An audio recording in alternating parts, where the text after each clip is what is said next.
Sean bienvenidos, doctores, a nuestro video. El día de ahora vamos a exponer los aspectos importantes de las generalidades de los lípidos.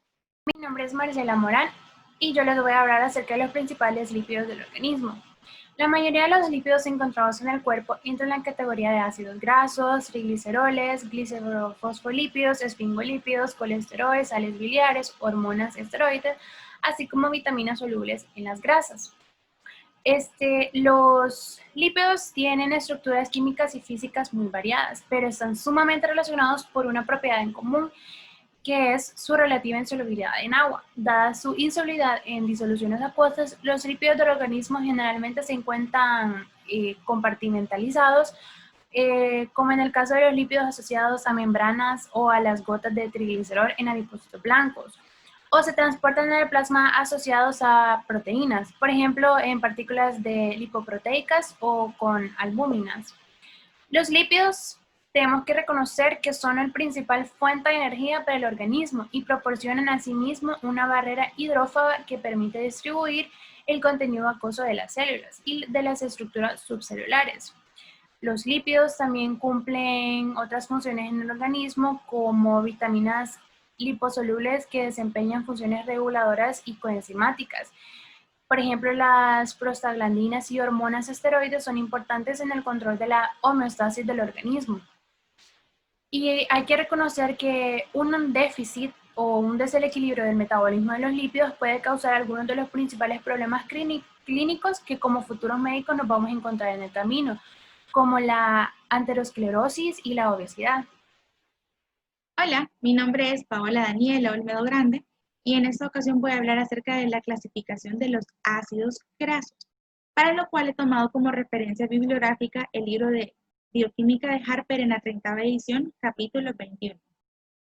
Antes de darle la clasificación como tal de los ácidos grasos, de acuerdo a su estructura química, me gustaría dar una pequeña definición acerca de qué es un ácido graso. Los ácidos grasos son componentes naturales de las grasas y de los aceites. Estos los encontramos normalmente en nuestro cuerpo y principalmente los encontramos como ésteres de grasas y aceites naturales.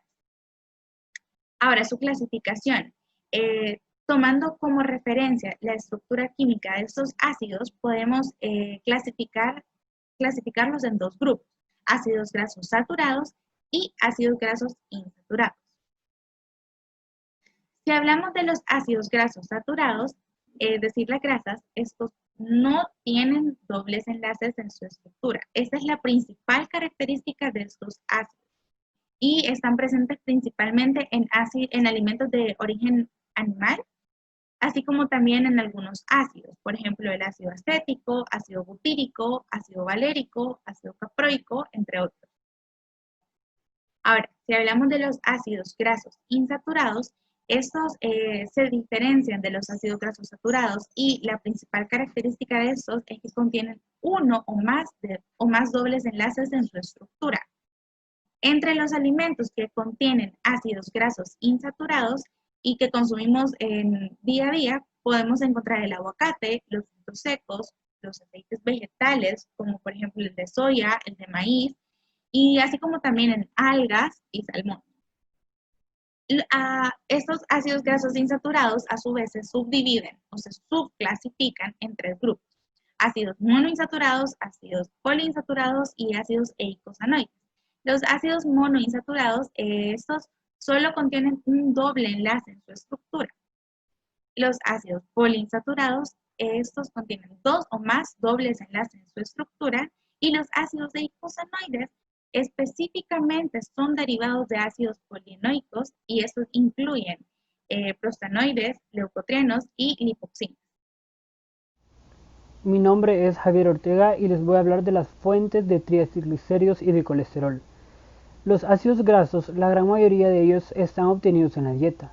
Otros son producidos por las células y son usados por varios tejidos para la síntesis de triglicéridos.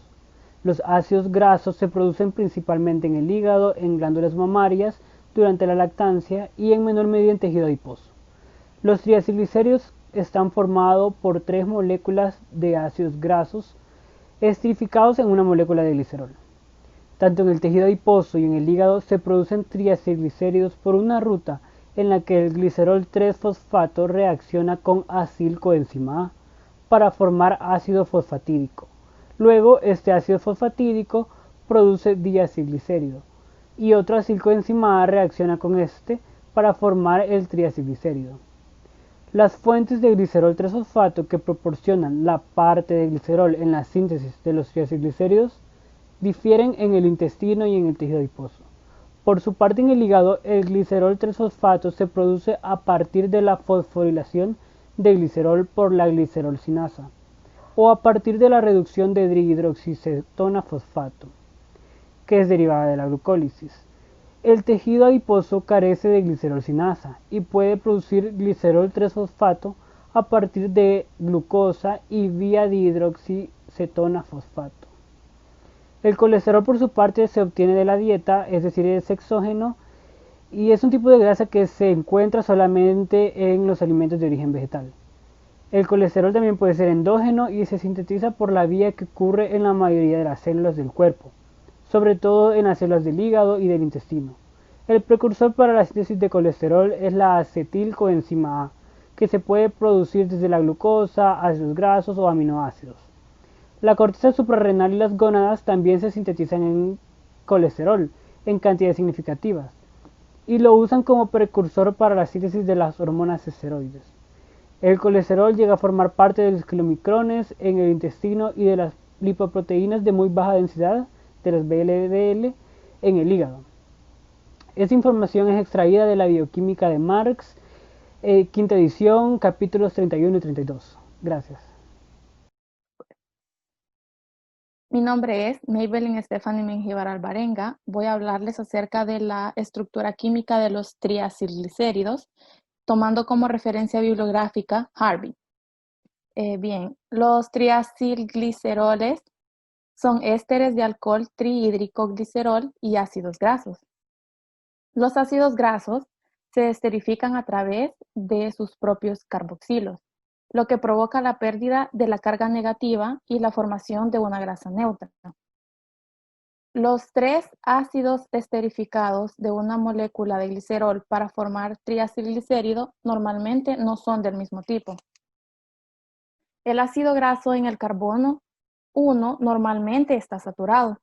El del carbono 2 suele estar insaturado y el del carbono 3 puede ser cualquiera de las dos cosas, teniendo presente que la presencia de ácidos grasos insaturados reduce el TF del lípido. Y como podemos ver en la segunda imagen, las porciones hidrófobas de la molécula están indicadas en color amarillo.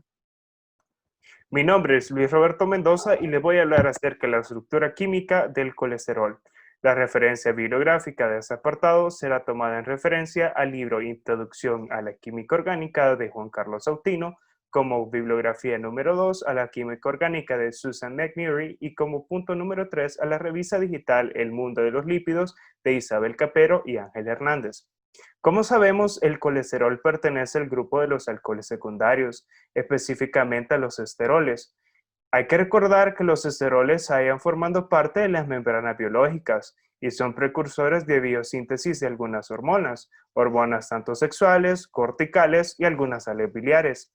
Entrando de lleno a la estructura química del colesterol, nos encontramos que este está formado por una molécula de ciclopentano pirhidrofenantreno, constituida por 4 carbonos cíclicos. Estos carbonos cíclicos los vamos a denominar como lo podemos denominar tanto por letras como por números. En este caso lo vamos a denominar por letras. Este sería el carbono cíclico A, el carbono cíclico B, el carbono cíclico C y el carbono cíclico D.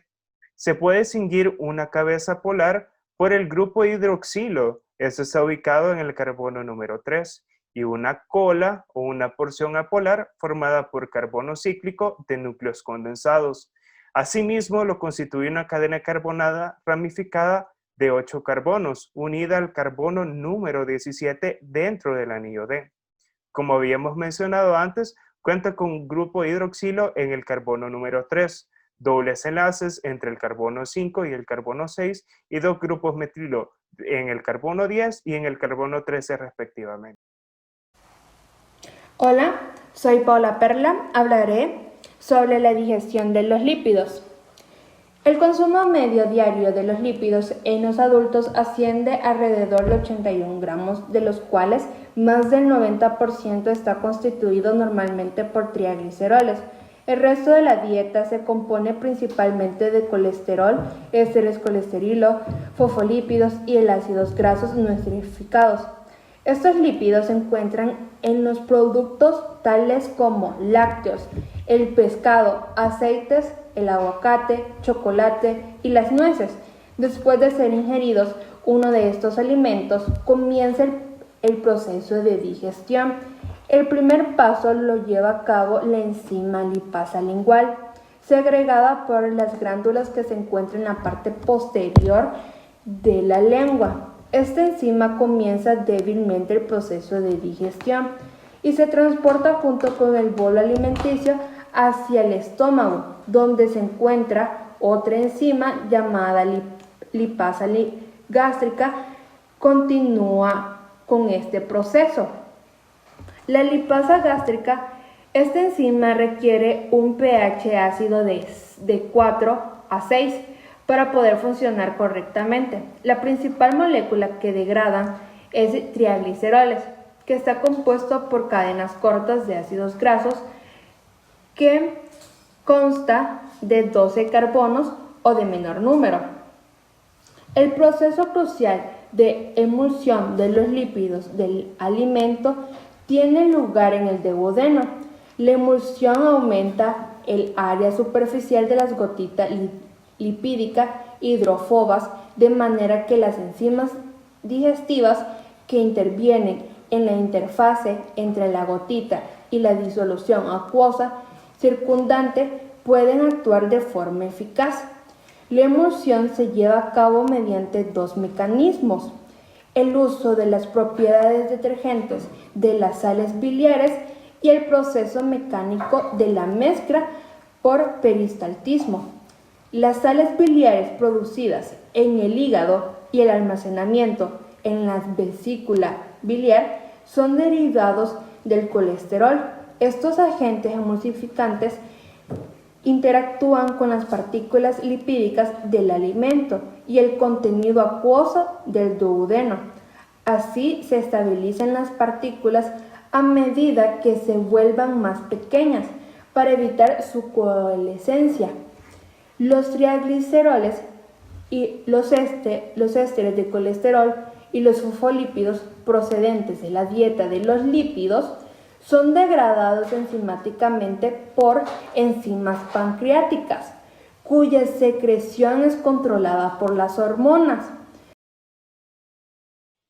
Después del proceso de la digestión, va el proceso de la absorción de los lípidos en la dieta. Y esta se da por los productos de la digestión, que son colesterol libre, ácidos grasos libres y el 2-monoacilglicerol. Se dice que esta se mezcla o se emulsifica con las sales biliares, formando así micelas mixtas. Y las micelas mixtas son agrupaciones de lípidos discoidales, que son agrupaciones amfipáticas que poseen dos cualidades: una que es hidrofoba al exterior y otra que es hidrófilo al exterior en sus agrupaciones de lípidos, permitiendo esto que sean solubles en el ambiente acuoso de la luz intestinal. Y estas deben de llegar a la membrana en borde en cepillo del enterocito, que es donde se va a dar el proceso de la absorción de estos lípidos. Y entre esta membrana hay una capa de agua que los separa del líquido acuoso de la luz intestinal. Esta capa de agua dice que los separa y que es una capa de agua un poco mezclada, que es lo que permite la separación de la membrana en borde en cepillo del enterocito y del líquido acuoso de la luz intestinal. La partícula de la micela o la micela mixta, su característica hidrófila es la que facilita el transporte a través de esta capa de agua, así como esto permite que su porción polar, que es la parte hidrofílica, permite que se facilite el transporte a través de esta capa hasta llegar a la membrana en borde en cepillo, que es donde se va a dar el proceso de la absorción ya del enterocito, liberando así la parte hidrofoba, los lípidos. Y se dice que las sales biliares son absorbidas en la parte final del hilio y los lípidos de cadena corta o de cadena media, estos como son solubles en agua, no necesitan otro componente para poderse liberar, para poderse absorber finalmente. Y así es como se dice que se da la absorción de los lípidos por medio del enterocito.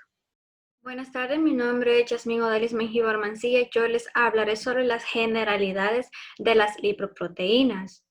Las lipoproteínas plasmáticas son complejos macromoleculares esféricos formados por lípidos y proteínas específicas. Las partículas lipoproteicas son los kilomacrones, las proteínas de muy baja densidad, que es la VLDL, la proteína de baja densidad, LDL, que es denominado colesterol malo, y las lipoproteínas de alta densidad, HDL, colesterol bueno. La función de las lipoproteínas es de mantener sus componentes lipídicos solubles cuando los transportan por el plasma y la de proporcionar un mecanismo eficaz para transportar su contenido lipídico.